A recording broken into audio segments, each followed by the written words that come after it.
Welcome to NCN news. నా పేరు చందన. ముందుగా హెడ్లైన్స్.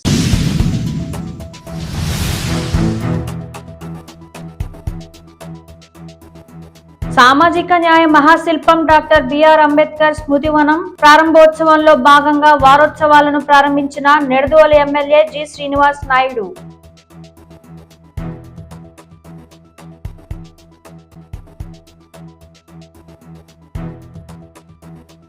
తూర్పుగోదావరి జిల్లా నిడదవోలు నియోజకవర్గ YSR Congress party MLA G Srinivas Naidu ఆధ్వర్యంలో సామాజిక న్యాయ మహాశిల్పం డాక్టర్ బిఆర్ అంబేద్కర్ స్మృతివనం జనవరి 19న ప్రారంభిస్తున్న శుభ సందర్భంగా వారోత్సవాలలో భాగంగా ఈ రోజు స్థానిక సంత మార్కెట్ లోని అంబేద్కర్ చౌక్ వద్ద డాక్టర్ బిఆర్ అంబేద్కర్ విగ్రహానికి పూలమాలలు వేసి ఘనంగా నివాళులర్పించారు. ముందుగా నిడదవోలు వైఎస్ఆర్ కాంగ్రెస్ పార్టీ కార్యాలయం వద్ద నుండి బైక్ ర్యాలీ నిర్వహించి నిడదవోలు సంత మార్కెట్ లోని అంబేద్కర్ చౌక్ వద్దకు చేరుకున్నారు. ఈ బైక్ ర్యాలీకి విశేష స్పందన లభించింది. అంబేద్కర్ విగ్రహానికి పూలమాలలు వేసి నివాళులర్పించిన అనంతరం సంతకాల సేకరణ కార్యక్రమం నిర్వహించారు. ఈ కార్యక్రమంలో నిడదవోలు ఎమ్మెల్యే జి శ్రీనివాస్ నాయుడుతో పాటు జడ్పీటీసీ కొయ్య సూరిబాబు, నిడదవోలు వైకాపా నాయకులు, కార్యకర్తలు, అభిమానులు, అంబేద్కర్ ఆశయవాదులు తదితరులు పాల్గొన్నారు.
అంబేద్కర్ ఆశయాలు డాక్టర్ బిఆర్ అంబేద్కర్ ఆశయాలు doctor B R Ambedkar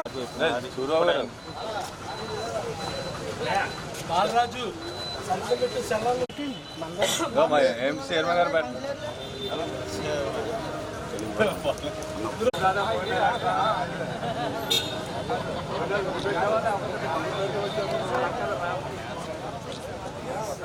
doctor B R Ambedkar ఇక్కడ నిడదవోలులో మార్కెట్ వద్ద ఉన్న డాక్టర్ బిఆర్ అంబేద్కర్ విగ్రహానికి మేము పూలమాల వేసి ఇప్పుడే ఈరోజు వారోత్సవాల కార్యక్రమం ప్రారంభించడం జరిగింది.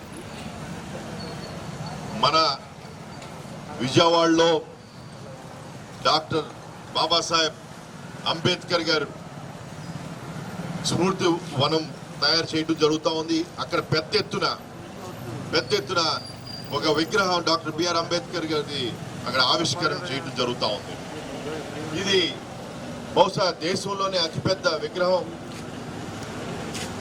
125 అడుగులతో, అదేవిధంగా మరి అన్ని సదుపాయాలతో అక్కడ ఒక డాక్టర్ బిఆర్ అంబేద్కర్ పార్క్ కింద మనం ఇక్కడ ఏర్పాటు చేయడం జరుగుతూ ఉంది. ఇది దాదాపు 400 కోట్ల రూపాయలతో ఇదంతా కూడా స్ఫూర్తి వనం తయారు చేయడం జరుగుతూ ఉంది. మనం డాక్టర్ బిఆర్ అంబేద్కర్ గారి గురించి మనం ఎంత గౌరవించుకున్నా సరిపోదు. మనం ఎంత గుర్తు తెచ్చుకున్నా సరిపోదు. ఆయన ఏ విధంగా అయితే మన రాజ్యాంగానికి మరి ఆ రోజు కాన్స్టిట్యూషన్ రాయటంలో, రాజ్యాంగం రాయటంలో ఆయన చేసిన కృషి ఎవరు కూడా మరవలేరు.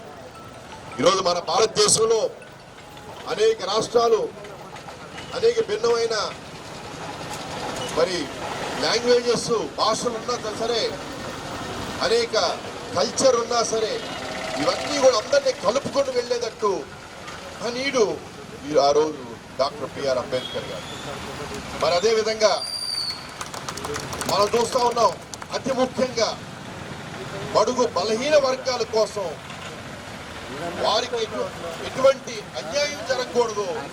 మన దేశంలో ప్రతి ఒక్కరికి, అందరికీ కూడా సమాన హక్కులు, సమాన అవకాశాలు ఈరోజు ఉండేటట్టు వారందరికీ కూడా చేయడానికి రాజ్యాంగం. ఈరోజు మనం చూస్తా ఉన్నాం, ఎస్సీ, బీసీ, ఎస్టీ, మైనార్టీస్ గతంలో సరైన గుర్తింపు లేకపోయినా సరే వారిని కేవలం రాజకీయం కోసం వాడుకున్న రాజకీయ పార్టీలు చూసాం. కానీ ఈరోజు మన ముఖ్యమంత్రి గారు, మన జగన్మోహన్ రెడ్డి గారు పరిపాలన చూస్తా ఉన్నాం. ఎలక్షన్స్ ముందే ఆయన చెప్పడం జరిగింది, నా ప్రభుత్వం బడుగు బలహీన వర్గాల కోసం పనిచేస్తుంది, వారికి న్యాయం చేయడానికి పనిచేస్తుంది, వారికి గుర్తింపు ఇవ్వడానికి పనిచేస్తుంది, వారికి ఆర్థిక సహాయం ఇవ్వడానికి పనిచేస్తుంది, వారందరి కుటుంబాలు భవిష్యత్తు కోసం మా పరిపాలన పనిచేస్తానని జగన్మోహన్ రెడ్డి గారు చెప్పారు. మరి అదే విధంగా ఈ గత 4.5 సంవత్సరాలు, 5 సంవత్సరాలు మనం చూస్తూ ఉంటాం. జగన్ గారు ముఖ్యమంత్రి అయిన నాటి నుండి కూడా ఈ రోజు వరకు కూడా ప్రతి ఒక్కరికి, బడుగు బలహీన వర్గాలందరికీ అతి ముఖ్యంగా అనేక కార్యక్రమాలు చేస్తూ, అనేక సంక్షేమ పథకాల ద్వారా, అనేక అభివృద్ధి కార్యక్రమాల ద్వారా అందరికీ కూడా న్యాయం జరిగేటట్టు చూస్తా ఉన్నారు. మొదటి అసెంబ్లీ సెషన్ లోనే ఎస్సీ, బీసీ, ఎస్టీ, మైనార్టీస్ చెందిన వారందరికీ కూడా, వర్గాలకు చెందిన వారందరికీ కూడా 50% రిజర్వేషన్, నామినేటెడ్ పోస్టులన్నింటిలో కూడా 50% రిజర్వేషన్ చట్టం ఆ రోజు పాస్ చేయడం జరిగింది. జగన్ గారు ఏం చెప్పినా ఉట్టి మాటలు కాదు, చేతల్లో చూపిస్తారు. చట్టం ద్వారా హక్కులు కల్పించారు.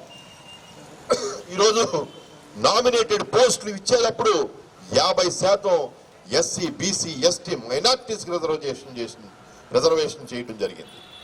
అదేవిధంగా నామినేటెడ్ వర్కులకు సంబంధించి 50%, అదేవిధంగా ఎస్సీ, బీసీ, ఎస్టీ, మైనార్టీస్ చెందిన వారికి రిజర్వ్ చేయడం జరిగింది. ఇవన్నీ కూడా ఏదో నోటి మాట కాదు, ఇవన్నీ కూడా చేతల్లో చూపించి చట్టాలు మనం పెట్టడం జరిగింది. ఈ బిల్స్ అన్ని కూడా మొదటి అసెంబ్లీ సెషన్లోనే మనం పాస్ చేయడం జరిగింది. ఈరోజు ప్రతి ఒక్కరికి గౌరవం కలిగించేటట్టు, ప్రతి ఒక్కరిని గుర్తిస్తూ, వారికి ప్రాముఖ్యత ఇస్తూ, మరి అనేక కార్పొరేషన్లన్నీ కూడా ఏర్పాటు చేసి ప్రతి ఒక్కరికి ఆ గౌరవం కల్పించడం జరిగింది. ప్రతి ఒక్కరికి కూడా బడుగు వర్గాలకి, బలహీన వర్గాలకి మన ప్రభుత్వం తరపున పూర్తిగా అండగా ఉంటూ వారికి కావలసిన అవసరాలన్నీ కూడా ఆర్థిక సహాయం చేయటం జరుగుతూ ఉంది అనేక సంక్షేమ పథకాల ద్వారా. కాదు, హామీలు ఇచ్చింది మన ప్రజలు, అతి ముఖ్యంగా పేద ప్రజలు, బడుగు వర్గాలు, బలహీన వర్గాలు, వారి కుటుంబాలు బాగు చేయటానికి, వారందరూ బాగుండాలని వారందరికీ కూడా ఈ న్యాయం చేయడం జరుగుతూ ఉంది. ఇవన్నీ కూడా మరి ఎన్నికల కోసం కాదు, చంద్రబాబు నాయుడు లాగా మోసపూర్వకమైన రాజకీయం ఉండదు, పోటకాలు, నాటకాలు ఉండదు. ప్రజలకి ఎన్నికలు వస్తే ఒక మాట, ఎన్నికలు అయిపోయాక ఒక మాట ఉండదు. ఈ రోజు ఏదైతే డాక్టర్ అంబేద్కర్, బాబాసాహెబ్ అంబేద్కర్ చెప్పారో అదే మార్గంలో నడుస్తూ ఈ రోజు న్యాయం చేస్తా ఉన్నారు. ప్రతి ఒక్కరికి కూడా అండగా నిలబడే ప్రభుత్వం ఈ రోజు మన జగన్మోహన్ రెడ్డి గారు.